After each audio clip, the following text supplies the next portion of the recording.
నటి రోజా అన్న పేరుకి పెద్దగా పరిచయం అవసరం లేదని చెప్పుకోవచ్చు. చైల్డ్ ఆర్టిస్ట్‌గా ఇండస్ట్రీ లోపలికి అడుగుపెట్టి అప్పటి నుండి తన కెరీర్‌ని ఒక్కొక్క స్టెప్ ఎక్కుతూ దూసుకుంటూ పోయింది.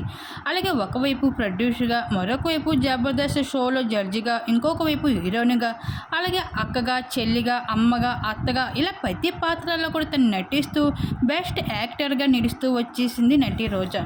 అయితే రీసెంట్‌గానే ఎమ్మెల్యేగా కూడా ఘన విజయం సాధించిన తర్వాత కూడా ఎన్నో మంచి పనులు చేస్తూ ఎంతోమందికి కార్యక్రమాలు పాల్గొంటూ కనిపిస్తూ వచ్చినప్పటికీ ఊరు మంచిదైతే నోరు మంచిది, నోరు మంచిదైతే ఊరంతా మంచిది అనే మాటకి ఇప్పుడు రోజా అయితే నిదర్శనంగా నిలుస్తూ వచ్చేసింది. అయితే తను ఎంత మంచి పనులు చేస్తే ఏమి లాభం, తన మాట వల్ల తను ఎంతో చెడ్డవుతూ వచ్చేసింది. మంచి పనులు అన్నిటిని కూడా పక్కన పెట్టేసి తను ఆడే మాటలపైనే నెటిజన్స్ అయితే విపరీతంగా విమర్శిస్తూ వచ్చేసారు. అయితే తను చేసిన మంచిని గుర్తు పెట్టుకోలేకపోవడం వల్ల ఈరోజు నటి రోజా ఓటమి పాలైన విషయం మనందరికీ తెలిసిందే.